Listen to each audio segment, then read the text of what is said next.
हे ब्राह्मण पुत्रों, तुम लोग बिना अनुमति के भीतर कैसे जा रहे हो? द्वारपाल, हम आचार्य बंदी को ढूंढ रहे हैं। मैं उन्हें शास्त्रार्थ के लिए चुनौती देने आया हूं। ब्राह्मण पुत्रों, तुम दोनों अभी बालक हो। आचार्य बंदी को चुनौती देने के बजाय किसी आचार्य के आश्रम में जाकर शिक्षा ग्रहण करो। हे द्वारपाल, आग की एक छोटी सी चिंगारी भी पूरे जंगल को जलाकर खाक कर सकती है। बाल पकने से कोई ज्ञानी नहीं हो जाता, ना ही धनायु और कुलीन होने से कोई बड़ा। ज्ञान की साधना करने वाला ही वृद्ध और महत्व होता है। हम ज्ञान वृद्ध हैं, इसलिए हमें भीतर जाने दो, या महाराज जनक और आचार्य बंदी को हमारे आगमन की सूचना दो। द्वारपाल, उन्हें भीतर आने दो। अश्वसेन, उन्हें भीतर आने दो।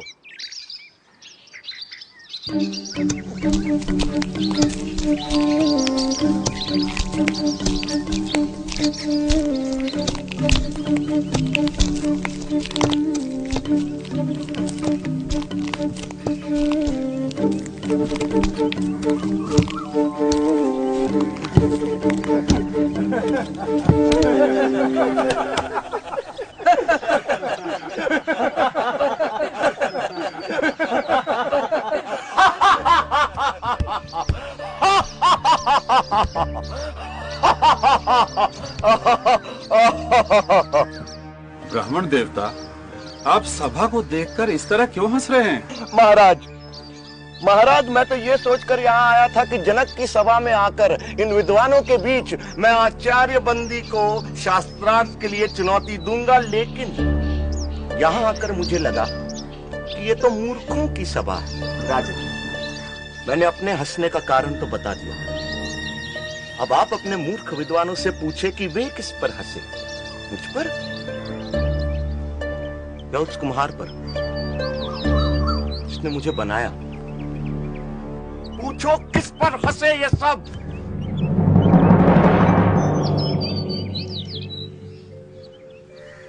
ब्राह्मण कुमार, मुझे और मेरे दरबारियों को इस अज्ञान के लिए क्षमा करें, पर मेरा निवेदन है कि अभी आप आचार्य बंदी से शास्त्रार्थ करने के लिए वयस्क नहीं हुए हैं। आचार्य बंदी से शास्त्रार्थ करना कठिन है।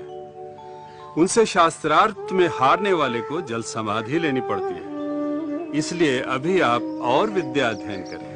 राजन, आचार्य बंदी से शास्त्रार्थ के लिए मुझ पर गुरु कृपा ही पर्याप्त है, और जो अमर है उसे मृत्यु का क्या भय। किसी महान उद्देश्य के लिए प्राण देना मृत्यु नहीं होती। आप आचार्य बंदी के सामने मुझे प्रस्तुत करें। मैं हूं आचार्य बंदी। मैं तुमसे शास्त्रार्थ करने के लिए तैयार हूं, पर क्या तुम्हें मेरी शर्त स्वीकार है? एक ही बात बार बार कहे आप हमें भयभीत करने की नाकाम कोशिश क्यों कर रहे हैं? चाहो तो तुम दोनों एक साथ मेरे साथ शास्त्रार्थ कर सकते हो। मैं एक हूं और एक ही आपसे शास्त्रार्थ करूंगा।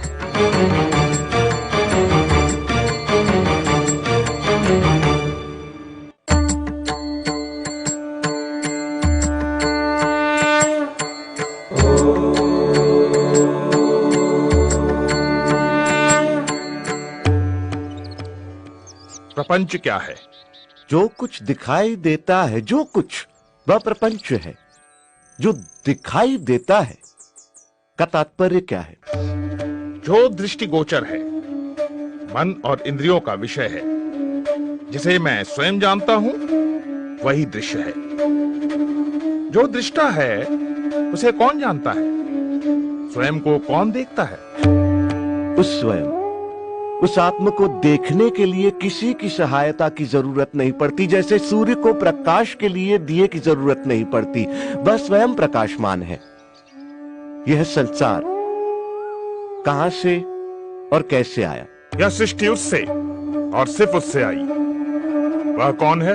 वह ब्रह्म है, वह ईश्वर है। वही अपनी माया से इस संसार को रचता है। वह ही रचनाकार, पालक और इस जगत का संहारक है। ब्रह्म इस संसार की रचना, पालन और संहार कैसे करता है।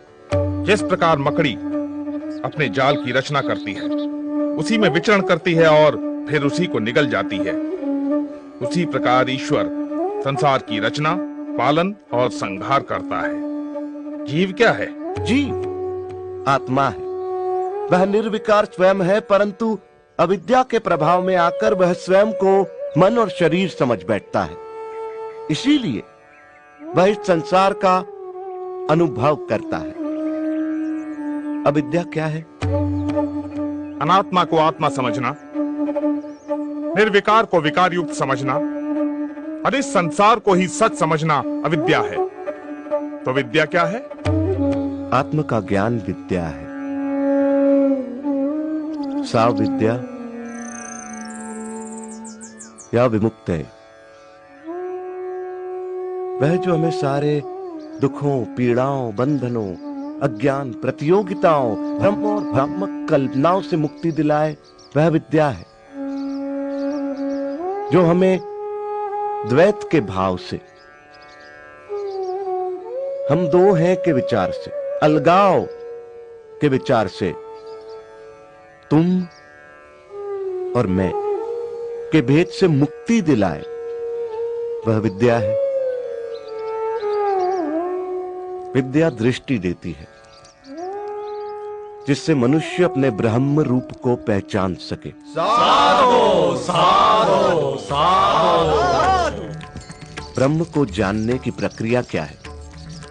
उसे जानने के दो मार्ग हैं। पहला मार्ग यह जानना कि ब्रह्म क्या नहीं है। जो ब्रह्म नहीं है उसका निषेध करना।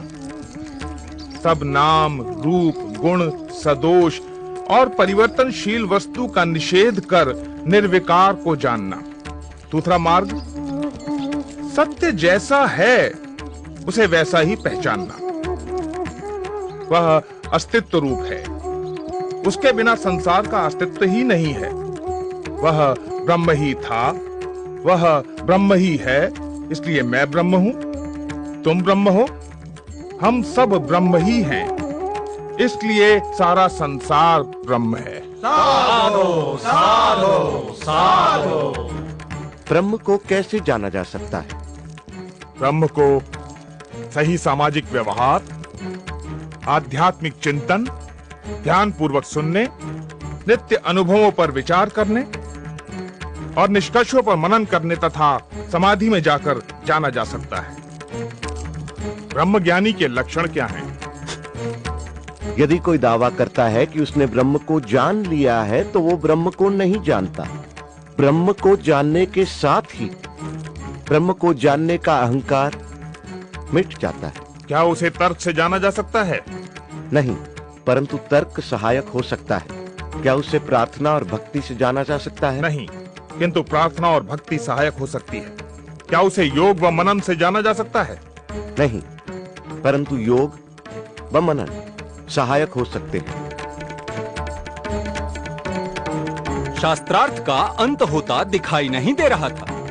दोनों एक दूसरे पर भारी पड़ रहे थे कि अचानक बंदी निरुत्तर हो गए।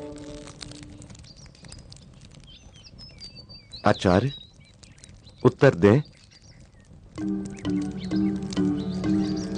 आचार्य, उत्तर दें।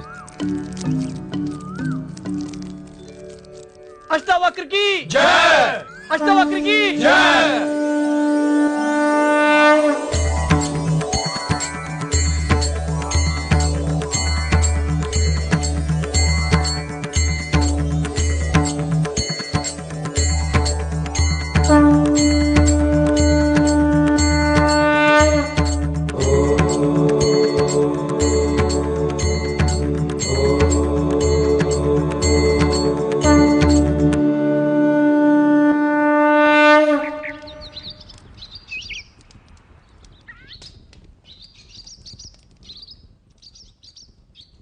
मैं अपनी पराजय स्वीकार करता हूं। मैं जल समाधि लेने के लिए तैयार हूं।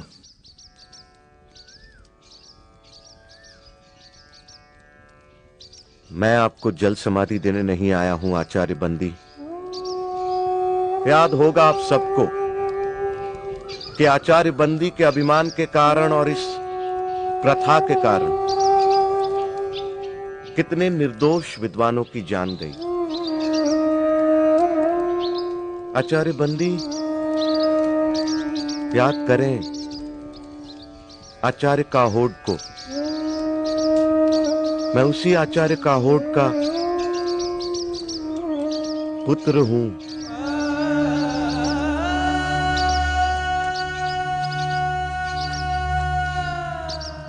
आज मैं विजयी हूं, आप पराजित। मैं चाहूं तो आपको जल समाधि दे सकता हूं, परंतु मैं ऐसा नहीं करूंगा आचार्य बंदी। क्षमा ही मेरा प्रतिशोध है। मैं आपको क्षमा करता हूं आचार्य बंदी।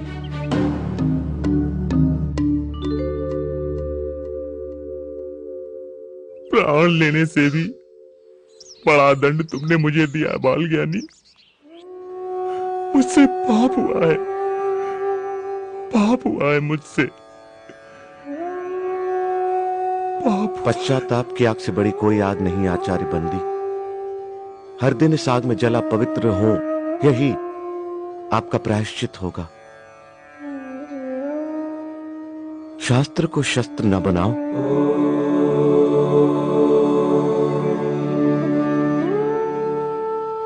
महाराज, शास्त्र जीवन का विकास करते हैं, शस्त्र जीवन का विनाश। जितना पुराना है हिमालय, जितनी पुरानी है गंगा, उतना ही पुराना है ये सत्य। हिंसा से कभी किसी ने किसी को नहीं जीता।